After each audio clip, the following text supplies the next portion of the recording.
Hi, everyone. Welcome to the YAM podcast. My name is Nal Hathbeen, and I am your host. And today we are welcoming not only one, three beautiful guests. And let me just say, these three women are at the moment some of my favorite women because we're all actually a part of a Gita study group. And this study group has been such a joy. And I'm going to say that it's way past my bedtime. So usually I'm in like a bathrobe, no makeup on. I look like just not presentable. And right now, for us to all be together, all dressed up for this YAM podcast is literally, it's like a dream country. This is like amazing. This is so great. So welcome, ladies, to the YAM podcast. So excited to have you guys here. You can just say hi.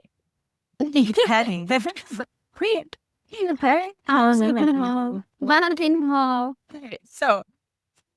the first question. So this is why I wanted actually you guys to come on. Let me just tell everyone how amazing you guys are. So how this conversation started was actually I was interviewing Chloe for the Mama Comfort Toolkit. And she was the one who introduced me to this Gita group. And I ended up coming and I ended up meeting both you wonderful ladies, Sapna and Meg. And what I heard in the initial conversation with Chloe that really attracted me to you guys was that Chloe might have been one of the only women who was so like uplifted, or just in terms of all the moms that I spoke to, because they were all very tired, very distraught. But Chloe was so steeped into community building work that I was like, oh my gosh, she sounds like so happy. And I knew the value that community brings to a woman and to a mother. And so when Chloe was speaking about her community and the people that she's engaged with and all these things, she had so much, not only value within herself that she knew that she was contributing to a community, but also the way she spoke about the people in that community was also just so loving. And I wanted to be like, oh my God, people are part of this community too. And then literally, that's how I joined the Gita study group. It's because I was just so drawn by the spirit that she was talking about. And it wasn't like she was like beefing it up and saying some random things that wasn't true. But when I came, I was like, wow, this is like some real special group of women that are together. So my first question is, anyone is welcome to go, is how did you guys even meet? How did you guys even come together to start building this community? Like, anything happen? Tell us everything so that women out there can also start a group. I don't mind starting the ball rolling, because when I became a mum about almost 9 years ago, and I felt really lost because I was the first in my group of friends to become a mum. I didn't have a natural group of women to resort to for advice or just empathy. Oh my God, this is so hard. My body is changing. Wow. It's pain. The breastfeeding is hard. So it was like a biological social need to get together with other mums. And it's funny because those earlier groups, I'm not really in touch with those mums anymore. And I was trying to think in preparation for today's talk, like what happened with those groups that the friendship with the bond isn't as strong as what I have with Sapna, Meg, and some others. And those earlier groups, we would get together. So I had a space that came to my home and we would vent and we would vent, and everyone would be complaining about, this is exhausting. When is it going to end? And it was almost like the blind leading the blind. And we felt comfort that we were not alone, but we didn't leave feeling uplifted. We can change. There wasn't any transformation. And then it naturally fizzled out. And then with this group, it started with teaching children spiritual qualities, so having these virtues classes. So that's, I met Sapna at a music class, and then it was, do you want to come over to a virtues class? And then our friendship really it started off with this spiritual focus versus I want to bitch about my husband focus and my in-laws and, about my neighbor who is so noisy, my baby's trying to sleep. It wasn't any of that. It was, I want to focus on the nobility of my child. And so the conversations like that Sapna and I had, I feel very different to any of the other friends that I'd made before. And Sapna had come into my life twice. So I'd met her at a music class when I had my first. And for some reason, we didn't follow up after that first interaction. Then we met again with our second kid. And it was like, for me, it was, this is a sign from God that I need to connect with this woman. And that's how that friendship developed. And it's become so strong that like my kids see her kid as family. And Meg's on the call. I met Meg through Sapna. Sapna brought Meg into the group. And so now my kids see Meg's kids as family. So I was thinking that the spiritual aspect, I think, elevated the relationship and created deep, fast friendship. What about you, ladies? Is there anything else that you wanted to add in there? I agree. I think so. Sapna introduced me to Chloe and the rest of the girls. And when she used to talk about, because she used to talk about these virtues classes she was having with the girls, and she would talk about the girls in the group, and she spoke so highly of them. And when she would speak about them, her eyes would light up. And so I was like really fascinated to meet them. And also at the same time, like really wanting to know more about this idea of exploring our inner virtues and virtuous parenting. And I was like a relatively new mom too then. I just had my second child, and I was like seeking like some spiritual connection with my kids. I remember the first meeting was we sat down and everybody was like reflecting on the virtue of forgiveness and exploring like the deep significance of the virtue and how we can practice it in daily life, what it means. It was like a pivotal moment for me because I just instantly felt this warmth and this glow from each of the girls in the room. Being in their presence was like being in a sun-filled room where everybody was like a ray of light and sharing all these like valuable insights for us all to reflect on. And we talked about everything. And we talk about everything now, from like virtue, spirituality, motherhood, community, food, kids, beauty products, fashion, like everything. What I remember most was like the feeling that I was left with, the feeling that I had when I left the room. And I felt it, as they say, I literally felt like lit up. It was like an awakening of sorts. And at that time, I was tired and sleep deprived, as Chloe was saying, and consumed by home life.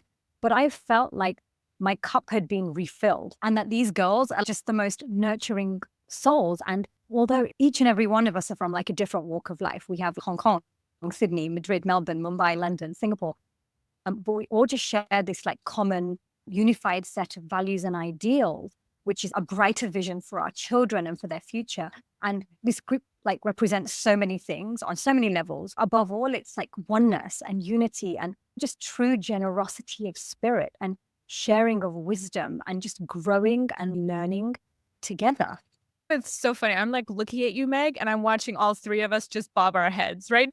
All are just like, yeah, say it again, say it again. Oh my gosh, totally. Praise that. Oh my gosh. I'm sorry. I didn't know if you had anything more to say about that, but I just wanted to jump in there and be like, all of us, we're just like, yes. I think that's how we feel all the time. Oh my gosh, it's so beautiful. You guys make me want to pop out a baby right now and just fly over to Singapore and just to be with you. That's how much. And I'm telling you, on a good day, I am not ready yet to have children, despite the fact that I speak with women all the time about. So this is actually, all of this is preparation for me, but I'm not at the point yet where I have a partner where I feel like I could literally have a baby. You guys make me want to rush to go have a baby just to be with you guys.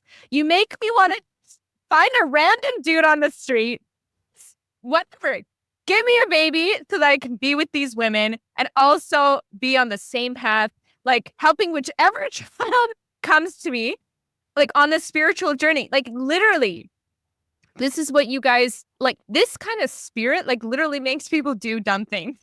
It makes people want to strive to rush steps that maybe they need to be taking. But it's so beautiful that I like want to join you guys. Let's start here. And I'm going to ask this to Sapna, because you've been quiet and you have so many amazing things to say. So we're not going to miss out on you. Tell me about how spirituality or how your spiritual background has contributed to this relationship, or where is your stance on that in terms of the oneness, in terms of the values, in terms of the beliefs? So I grew up Hindu, and I grew up in Africa, which is another interesting story. But basically, we also found a lot of community. I think when you live outside India, our parents put us in these Hinduism classes, but I also struggled a little bit with certain concepts of Hinduism, which I'm now understanding a lot deeper and appreciating through Gita. Because men and women are not always equal in all the stories, and some of them are a little bit violent. So I always was seeking a little bit more, I think, as I grew older. And then as a family, I think we started moving a little bit more towards Sikhism. Sikhism is a much newer religion. And in many ways, actually, it has overlaps with the Baha'i faith, I feel. I think from the times that they were started, I think even from geographically where they began. So Sikhism, it's very simple. It's just there's one truth. It's not about different religions. There's one truth, and it's about reflection and peace and equality, also between men and women. I think when I had children, I wanted to give them the sense that there is one faith, actually, and it doesn't matter what religion or that you practice. And so actually, when Chloe talked to me about the Baha'i faith, which funnily I had actually been to the Baha'i temple in Delhi and always been really intrigued by the Baha'i faith, I thought this is amazing. And it still allows me to weave in culture with my kids, because now what we do as a group is we talk about this one truth, this one. We have this lovely diagram, which I'm sure you've even seen, because it probably comes from the Baha'i teaching material, but it's a sun with different rays. And every ray, so the sun is that one ultimate supreme power, and every ray is a different messenger of God. So we don't teach our children that some of us are Baha'i and some of us are Hindu and some of us are Sikh and some of us are Muslim or anything. But basically, we just talk about it as if it's all one, and as if each story, be it Krishna, be it Shiva, and some of them are a lot more colorful and some of them are a lot more modern, but they're all different messages from God that came to us at different times. So it's really quite interesting and a lot clearer for our children. It's not so confusing anymore, I feel, and it makes it a lot easier as a mom. Yeah. So you guys actually celebrate even like holy days like together, right? Of like the different religions. Because I think, Chloe, I saw your kids like all dressed up for something that didn't. Diwali. That's so beautiful. I got shivers, Sapna, when you just said like the whole oneness and the diagram thing. Even though I've heard this like a million times, when you said it, I just got chills like all over my body. And I was like, this is what we're teaching our children. Like literally babies are coming into this world and they're being taught in a class of virtues with amazing moms who are all focused on uplifting the spiritual education of their child. All moms from different faith-based backgrounds are coming together with one purpose of educating their child. God, I can't. This gives me a seizure. This is how exciting this is, because when you think about what unites people, right? I think children are an easy target in the sense that we all care about them. No one's going to say, I don't care about a child. But sometimes adults are dumb in that we don't get along because of dumb adult stuff. I just think it's like something so powerful that I don't even know if we can, even though we get it right now, the inklings of it, the long-term impact of mothers putting aside those schisms of beliefs for the one true son to come together. Oh my gosh, that's so powerful. The quote in the Baha'i writings that says, so powerful is the light of unity that it can illumine the whole earth. It doesn't say the light of a specific religion. It says the light of unity. So it's like when unity is established, even amongst these differences, wow, can the children thrive? Chloe, I feel like you have something to say. And I'm just going to, not even asking you a question, I'm just going to let you say it. My face is so damn transparent. Sorry. I just shared this earlier with Sapna and Meg, the specific point about the holy day celebrations, because that's something for me that I can see the growth in our group's understanding of the practical expression of the oneness of religions and the oneness of mankind. Because when we first started, we would be celebrating each other's holy days as out of courtesy and love to the other, but it was very much, you can bring whatever you want with the class and we'll provide the space for it. And then, because the other thing that our group does is we're studying together. So we're studying and reflecting and consulting. And I think that advances our understanding of some of these principles. And so this year it was, And the three of us actually got together and did a oneness of religion presentation for all the other mums ahead of a whole raft of holiday celebrations that were coming up in November and December.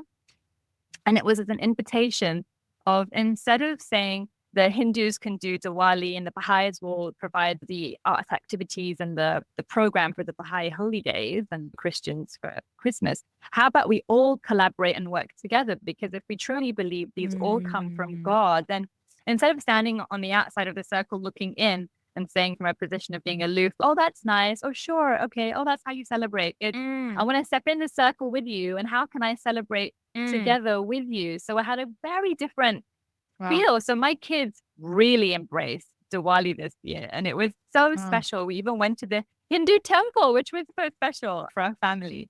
For me, this is what oneness of religion looks like in practice. Wow. It isn't you go to the temple and tell me what that is. I'm going to come with you and show Yeah. the kids. So that was quite special. That's insane. I feel like in Singapore, where there's like a mesh of so many different religions, it's like easier to do that. Because even when I was there, I lived with Burmese girls, like 3 Burmese girls, and my house was actually blessed by a monk. And I can't tell you how excited I was the day before cleaning the house with the girls to like for them to come. And I was like, just tell me what I need to do, man. Just tell me what I need to do. And I had no idea. We served their food. They blessed us. They each told us like what to do and all these things. And that was the house. And I could see that my roommates, we had a little shrine and they would pray to it every morning, like literally before they walked out the door. Like that was like every day. And even one time we went to the temple together to help serve the monks there. And at one point I was like talking to one of the monks and I was telling him about my meditation practice and all these things. The monk turns to my roommates and says, "Are you guys meditating like shit? Are you doing the things that she's doing?" And then my roommates all look at me like, gosh, they know what time I wake up. They know what time I do all these things. And so they're just like, yeah, we know. And they're just like nodding to the monk and being like, yeah, I got it. So what are you guys studying in these things? Because I'm just trying to trace back for other women to be like how they can find these things. What is meaningful? Because what I'm just like squeezing from this conversation is that there's a bucket load of meaning here. And then there's the other things. There's the beauty, there's the fashion, there's whatever. But there's the meaning. So what is the meat that you guys study? And what are the things that you learn about that you think actually contributes to this whole dynamic? At the moment, we're doing Gita with you now. So that's very much, I think, for ourselves. We're also doing a lovely other study at the moment, which is Raj Yoga. That's through another friend of ours, IL. And that is just pure spirituality, like really simplified. It's really beautiful.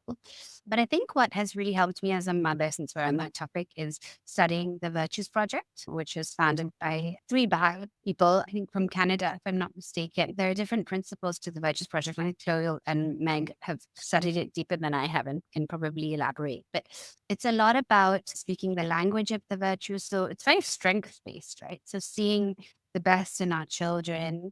It's also self-reflection. There are other courses that have come along with from the Rohi Guide, looking at our own kind of soul and spirit.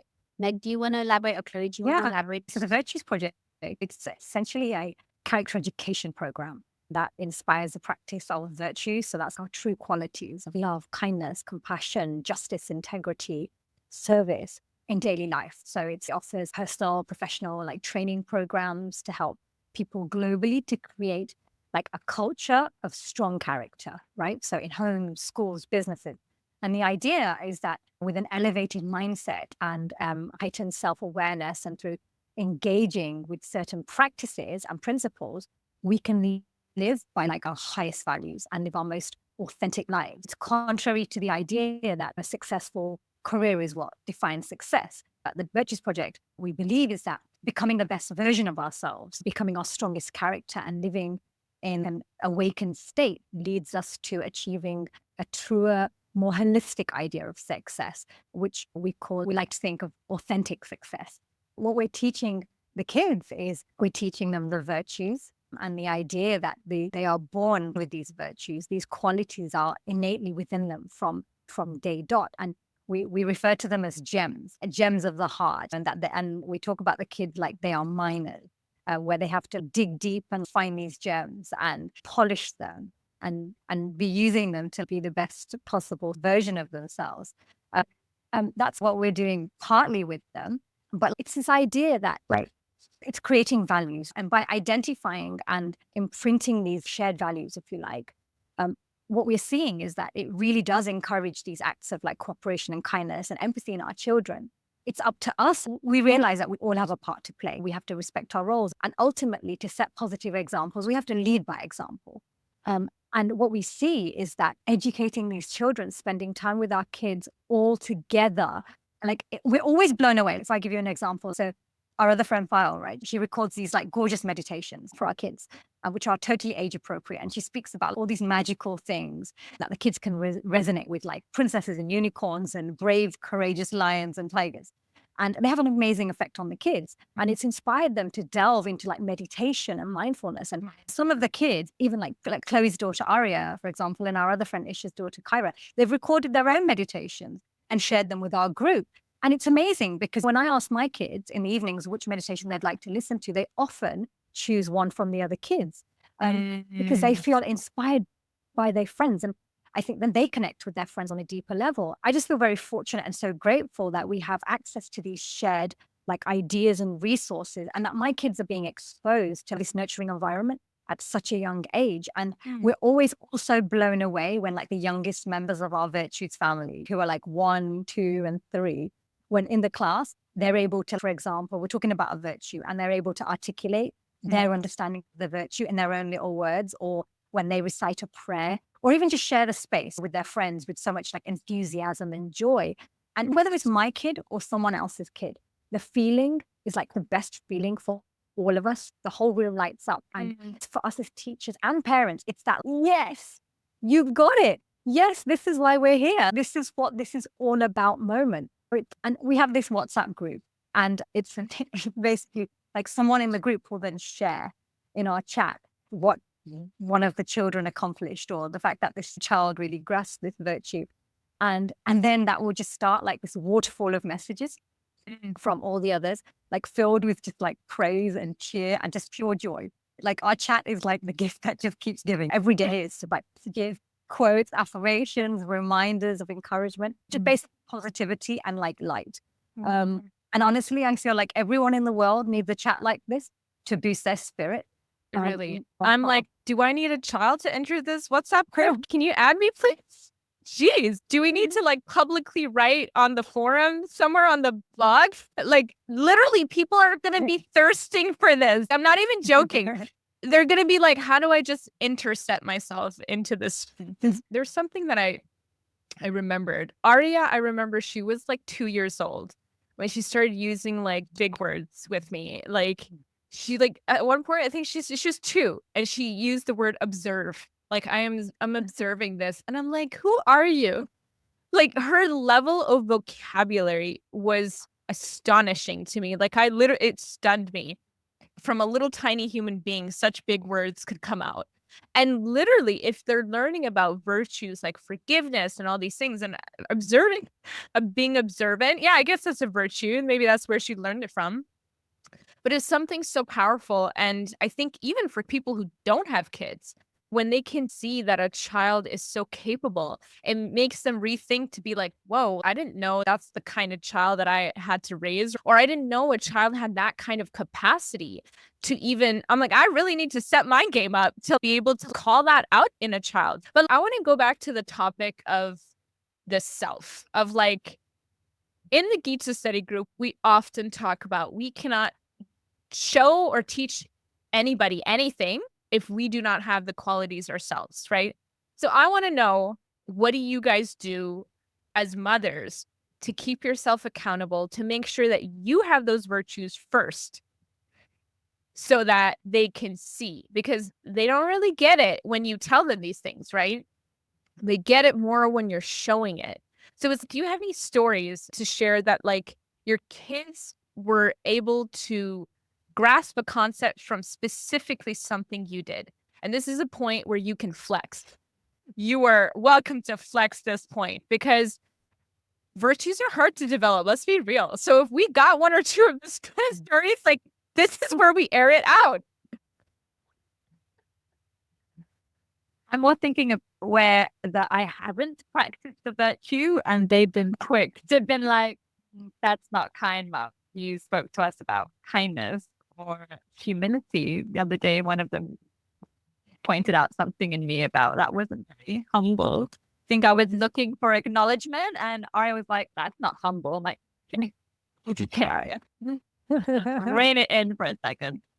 And that's really lovely to see because there's some accountability in the house now with the kids. And that's the hard thing about parenting is there's no break from your kids are always watching. And that's really difficult because there are moments where I've got 3 young ones where, things get really ugly at home. But what has helped though is the quality of forgiveness and being able to show to the kids that I also mess up.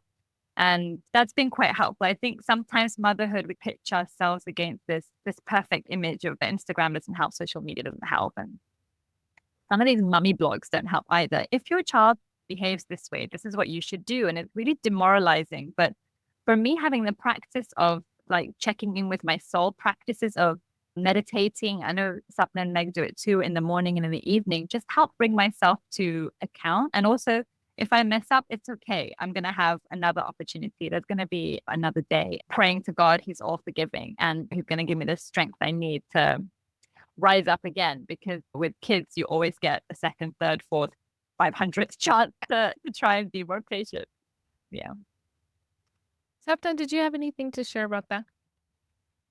No, I couldn't agree more. I feel like I have examples of the kids, right? Like our kids are kids at the end of the day and they make mistakes. And I think their virtuous friends have been so quick to forgive them when they have slipped up or made a mistake. It's always been like treated with such love. I'm going to go really raw, but one of my kids took something, right, from Arya. And the forgiveness that we received was one that luckily, I think through the virtues, we had the presence of mind to talk about and to say, look how this situation was dealt with, love, with forgiveness. And it's helped me so much because now when something goes wrong at school with my daughter and she's been wrong, it's so easy for me to say, remember how you felt when things didn't go right for you? Or even draw on stories from when I was a child. It doesn't say like when this happened to me when I was a child and somebody handled me with love, my situation was love. Imagine what the world would be like if you did the same for others. And that for children is just so easy to comprehend because they can relate to it. So that was the one story that kind of came to my mind. Yeah. I believe you have another one about that dear school friend who you were sharing how there was like, I thought that was a really good way of looking at that in a different way. Absolutely. So this is reflection, right? So it's so easy. There's a child in my daughter Dia's school who just seems to be going through a little bit of an angsty period, which is very normal, and has done a few things to annoy Dia. And Dia's been feeling really angry about it.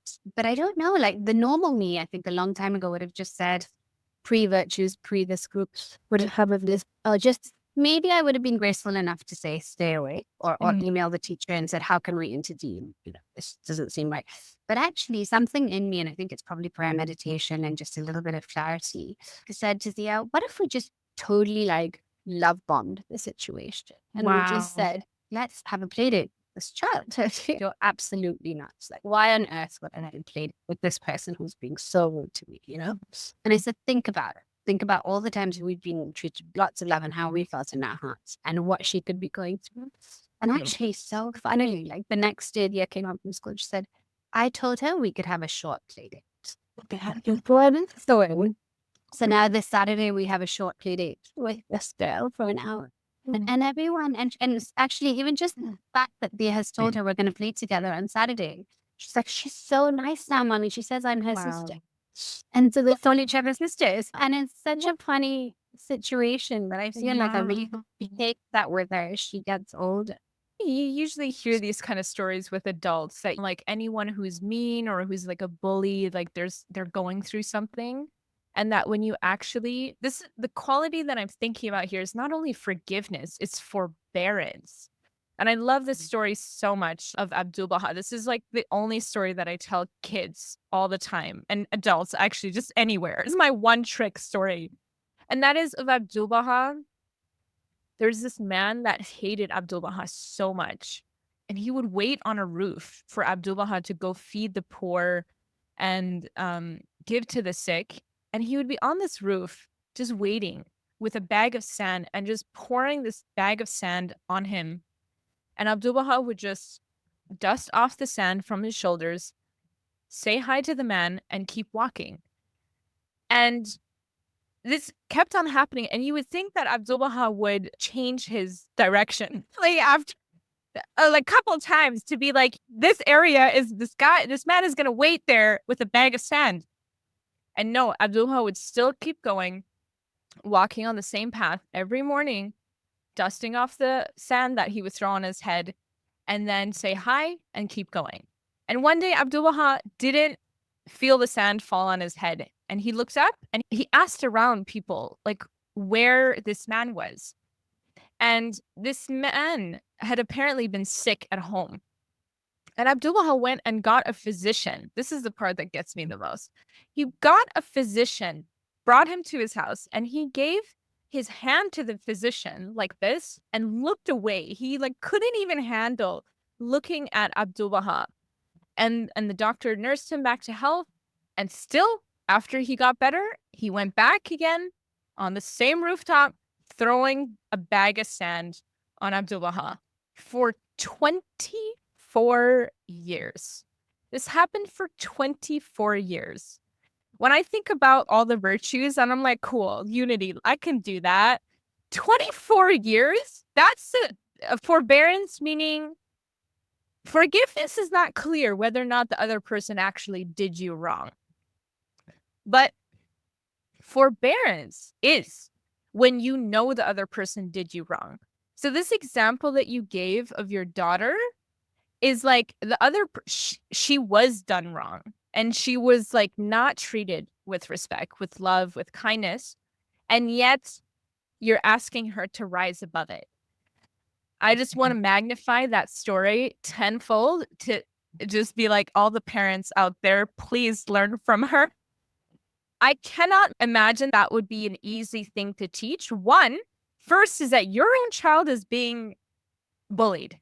That to me, I would just flip a table on that. I don't even have a child, but I get it. If someone were to bully my child, I would like just lose it from a perspective of just wanting to protect.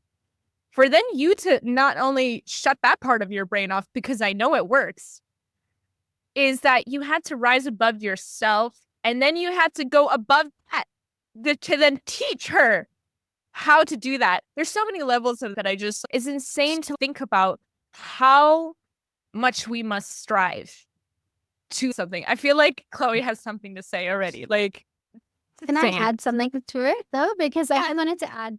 So actually, like they have that quote, right? You are your closest 5 people, right? So if I take Meg and Chloe, right, as definitely within my closest 5, like actually they both shown me examples of this and other examples that they've been through with their children. And I think that is just that power of like influence, right? That I have from the group and how we all. So actually in this situation, it's really not about it's really not about me. It's really not about like, it becomes like you start, because we're in this vibe, that we've created and I think that we have aspired towards. I think it becomes, what is the right thing to do in this situation for the greater, for that child who could actually be, who is also a mindful of gender, right? And is trying to politics and maybe just having a little bit of a muddy day. So that's what I wanted to add. I was just going to add, actually, I was just going to say to that, you were saying learning from your closest 5, right? So I feel like we're all just constantly inspired by each other. Like we take away like an astronomical amount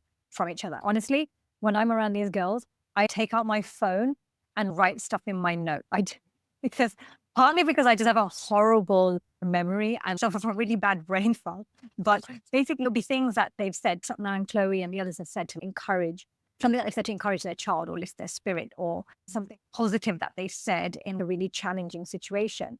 And you know what it is? It's that if you think about it, every day we're constantly like seeing, reading, hearing things around us that we're inspired by. But how much of it do we remember in the moment when it really matters?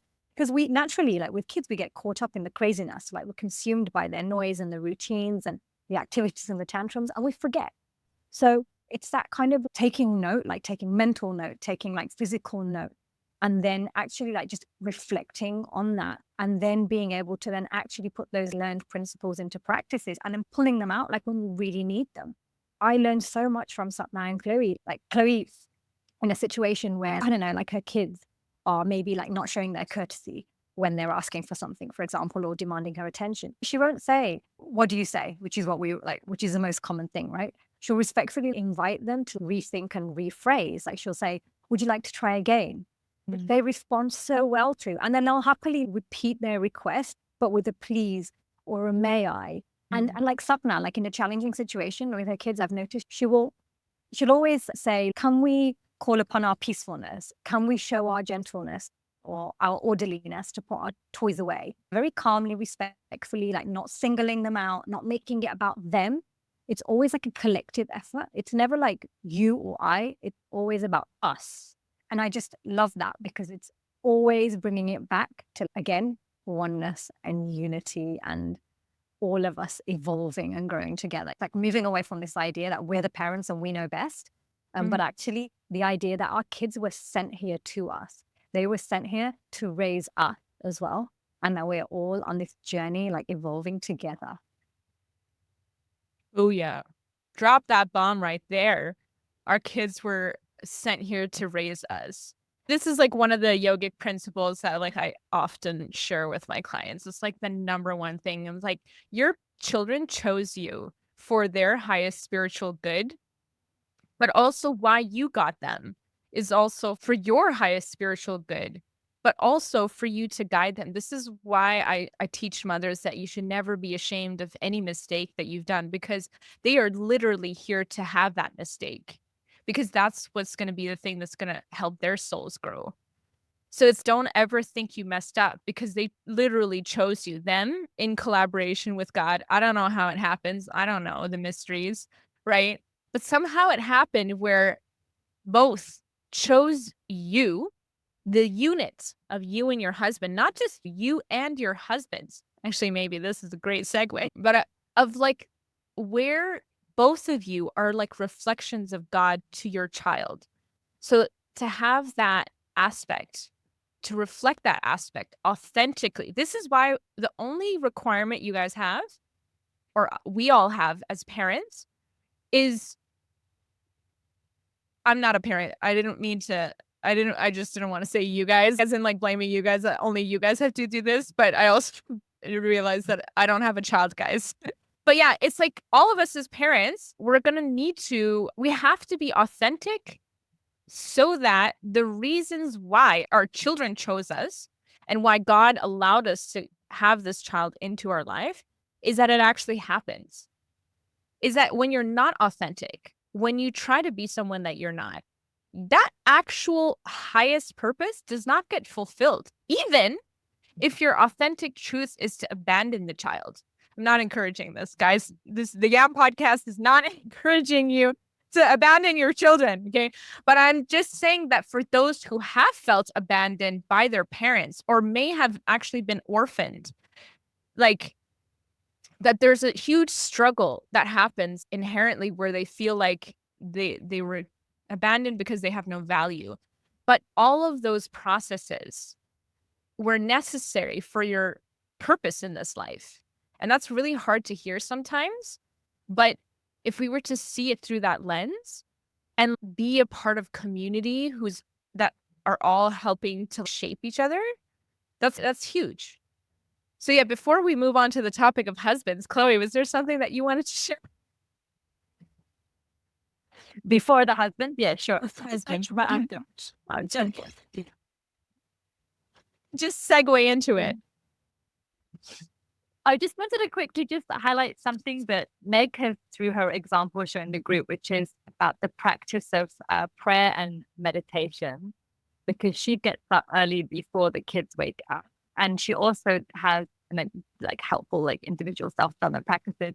She has a vision board for herself for the year. So these are things that I have picked up from her, and it has definitely helped me. So it's lovely how, I echo what Meg was saying, that we're all learning from each other. And there's something in one of the books that we studied last year was on the journey of the soul. I think, Sapna, you were mentioning it. And there's one quote which talked about how we shouldn't backbite. We shouldn't talk badly about others. Basically, look for the good. And when you study that in a community with other women, there's accountability there to put it into practice, because we all sat, read this quote, and we were even like, Meg, you were highlighting, that would mean even with our husbands, we can't like talk about others to our husbands, because we shouldn't have secrets with our husbands, but actually we shouldn't be backbiting even in that phase.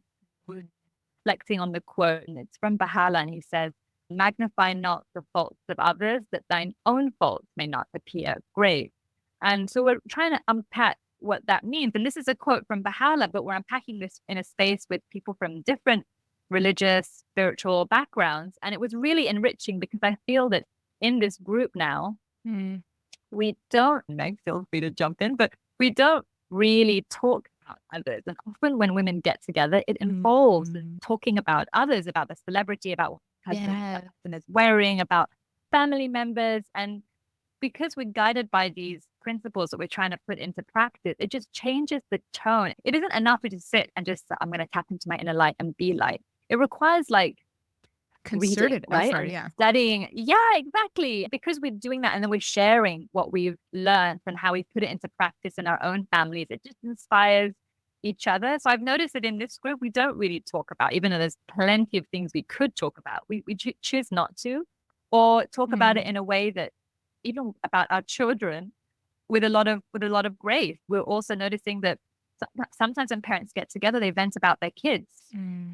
And actually applying the principle of backbiting, we shouldn't be venting about our kids, because we're airing their dirty laundry in front of other parents as a way of trying to make us feel good, but it doesn't really, because the quote, it magnifies our own faults. So that's like that's been a helpful shift in habit of looking for the good even in our own kids. And because we're doing it with others, whenever one of us is feeling like, oh my God, they're just never going to get it, are they?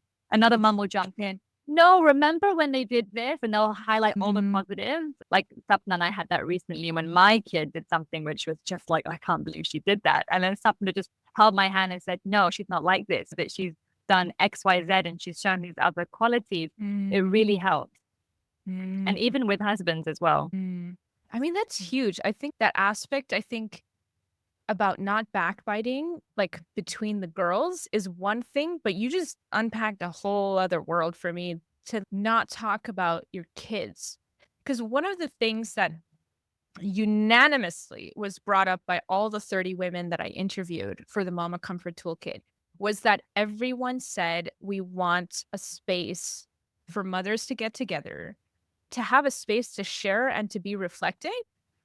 But then all the spaces that they were currently a part of, whether it was online or in person, it did not give them those aspects, the thing that they craved for. And I was thinking, like, how much are we actually contributing to that as well? It takes two to rumble. But if you want to have a good space, you have to also be willing to contribute to it. And it's like, how do you become willing, or just how can I contribute it? I don't know what it is. Every time I'm in these spaces, like moms get together, what are we going to talk about? And I just feel like this conversation is highlighting so many beautiful things. No backbiting amongst each other, no gossiping, no talking about our children's faults, like really praising, like focusing on the good, like the WhatsApp group of like you guys like highlighting whenever someone has done a virtue, sharing these stories of when the kids like do well, and just all giving that like love and energy in life.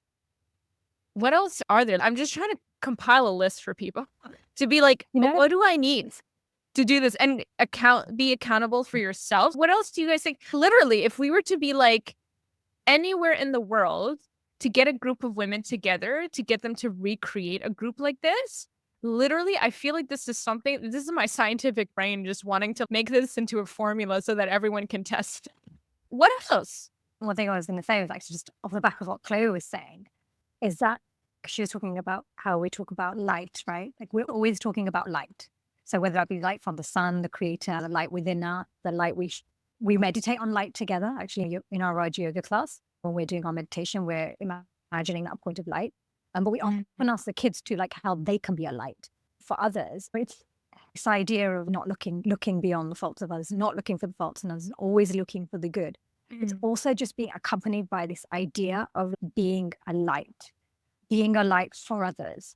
And I think that one of the ways that we do it with the kids, we talked about virtues and everything. I think one of the core guiding principles of this group, actually, which we didn't talk about so much, is service. When we ask the kids how they can be a light for others, we encourage it through service. So it's through sharing in class, helping and supporting one another, service learning. So that's like projects that we do, like donation drives, community tree planting, baking, like for the condo staff. Jay Shetty says this thing, which is that giving is the greatest source of joy. And what we see is that the kids engage so genuinely in the concept of giving. And through these service-led experiences, it also creates like a really strong team spirit between the kids and with us all. And that by us giving them the opportunity to really understand what service means, we're hoping that they'll adopt like these like lifelong habits, if you like, and then want to practice these, want to actually genuinely give service when they are adults, but also to genuinely like realize their place in this world and realize that the world is just so much bigger than them, and to really want to be like a light in this world. You know what I mean? And like one of the like mantras that like we've been learning at like home with my kids, we recited it together in a recent meditation circle that we were in, is Loka Samasta Sukhino Bhavantu, which as a yogi, I'm pretty sure you've heard before, but it means may all beings everywhere be happy and free, and may the thoughts and words and actions of my own life contribute in some way to the happiness and to the freedom for all. So it's going back to what Chloe said. It's like everything is so much just bigger than us. And it's realizing that, reminding ourselves of that, and reminding our kids of that too. It's that actually, it's like a daily reminder of to look beyond ourselves and pray for the peace and the solace of others and for the love of others, and just remember our place. And I think that keeps us all on track, like us, the kids, everyone. Service and like giving and focusing on others. Yeah. Add that into in- the list. We're gonna compile a list for this episode for sure, guys. You know- we want to give you a roadmap if there is one. Maybe now you could add vulnerability, because I always get very nervous with anything related to mothers. Sometimes it sounds like everything is perfect from the outside, but to be honest, I think the one thing that I would say that I like appreciate so much about, to just put one word to it, which is very difficult, is trust, right? To the trust that I can be vulnerable in this space. I can talk about my weaknesses. I can say I've had a difficult day. I'm not feeling very patient today. I'm overwhelmed. And I have a whole group of, I have a small group, but a very powerful group of people who have my back, who will edge me on and egg me on and say, Sapna, you've got this, you can do it, you can, and remind me of my strengths. And even sometimes share their own vulnerabilities to normalize what I'm feeling. So I just wanted to add. That's huge. Something I want to just quickly add something to that is something that Sapna's mom once sent to me in a message. So we'd all been together for coffee morning, and she was sharing with me in this message how she felt blessed that we'd all found one another, and I'm thankful that Sapna has this support system that's pure and progressive. And she sent me this little prayer, which was, please, Lord, let these girls grow old together. And actually, I think that's like that sweetest prayer summarizes how we all feel about our group. What happened? Stupid mom, no. We are growing old together. Oh my God, that makes me feel so happy. It's so funny how like you would never think that a conversation like growing old would be comfortable, but like really when you're growing old with a group of women that are all so supportive, like you're like, yeah, and then we can die. And then we can be good. Like something like what you're saying, this vulnerability is like literally just someone to have a space to catch you in those days, those 1 or 2 days. Like one of the reasons why I asked the women for comfort, the question of what would bring them comfort, is literally because I have seen how comfort, which is usually something that people forgo when things get rough, they're not even thinking about comfort. How comfort could actually save a life, literally, and specifically a mother's life that has like that one moment of you giving a comfort to a mom means saving her children's lives too. Because you uplifted one person to be able to care for 4 or 5 or whatever you have at home, or and including the husband, right? This aspect of vulnerability is huge. It's huge to actually feel the safety to share things. I think is so powerful. And this is like a part that people always want to skip.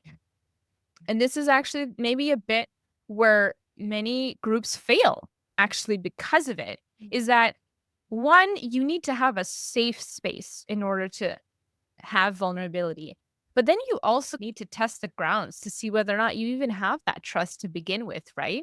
And it's hard to do that with like online spaces and stuff. And so it really goes to show that like being in the presence of each other. I'm sure I really do believe like this could be created like online, but the prerequisite is safety. We didn't actually get to the topic of husbands, but I think it's not meant to be. It's not meant to be for this conversation. When we're talking about a group of women with community, there's no need. Listen, we want that. But you know what? It didn't happen to you, and that's cool. Were there any final words that you wanted to share with the audience, my loves, in terms of something that you've learned that was pivotal for you in contributing to this community from your own perspectives? And it could be a repetition if it was just like a summary point too. I'd say true friendship, but friendship, not just let's just chat together, but also like whenever any of us have had a need, let's say someone's moving house or someone is sick, then somebody will send some food over. Little acts of kindness like that, which often can be overlooked and forgotten because everyone is relatively self-sufficient. You can order your own food. But just having someone send you something is just a way of saying, I'm thinking of you and I'm trying to support you. We're not just teaching our kids spiritual qualities once a week, but we're actually genuinely trying to be invested into each other's lives. Like, I care for you. But I think that's been something quite special. And naturally arising out of that, we're trying to create separate spaces outside of our Saturday virtues class where the kids get to see each other. So it could be like joint activities. But for me, that's a reflection of just how much we've really grown to love one another. There's true friendship in service. Yeah. I think that's just so huge what you just said, because people would be thinking, yeah, obviously they can get like takeout.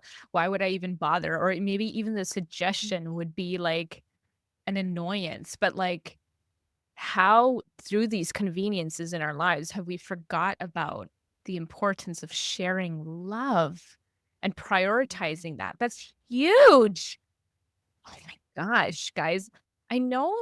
I feel like you guys are just talking and just like saying things, and like it could just be overlooked as like really like simple, but like every single sentence that you guys are saying, I'm like blown away, because this is not what people do.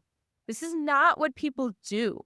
And this is why we haven't been able to achieve those heartwarming spaces that we all yearn for. Is that story right there. If we just ended on that one story of convenience, giving food to someone instead of just buying food, like when you just said it could totally be bought, is huge. It's like really huge. Like I'm like speechless of how like huge that is, and how we don't do this enough, and we really must, of like just thinking, because I feel like that's a bit of thinking outside the box according to what our paradigm is right now. Like that would literally be what is equivalent to thinking outside the box, of going out of your way and prioritizing. Because if you're prioritizing love and kindness, that would be an act that would come out of that, would be an act of service that would come out of that. Is there anything else you lovely ladies wanted to blow my mind with? I was just going to say thank you, because actually even just sharing this space with you has been so uplifting. Thank you so much, Nahal. Thank you guys for just gracing and beginning the season 2 of the YAM podcast. This is an honor for me to have you guys on, for you to even suggest to have so many guests on. is like something I was a little uncomfortable with, but I'm like, I don't know if I can, like, how am I going to coordinate this or how am I going to move across this? But it's like, when I'm already so enamored by your love with one another, how could it go wrong? Like, one should always have faith in that sense. But really an honor for me to have you guys on the podcast, and above all, starting season 2, which really, I think this is like such a beautiful precedence, like I'm just excited for season 2. And really thank you guys for coming on and giving me an hour of your precious mommy time, because I know that's like gold. So I'm going to ask your children for forgiveness in a prayer later. But yeah, thank you. Like, really, thank you. Just being with mamas, and also as well, you uplifted my life too. So thank you. Thank you. Yeah. We're going to end the podcast here, sadly, but I hope you guys enjoyed that as much as I did.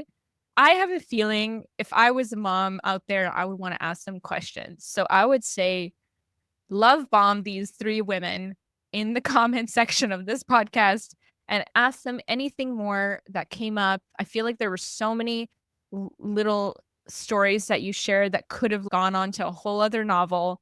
So if there's something that I missed, there was something that I didn't catch, please be brave and ask it in the comment section and pull it out of them.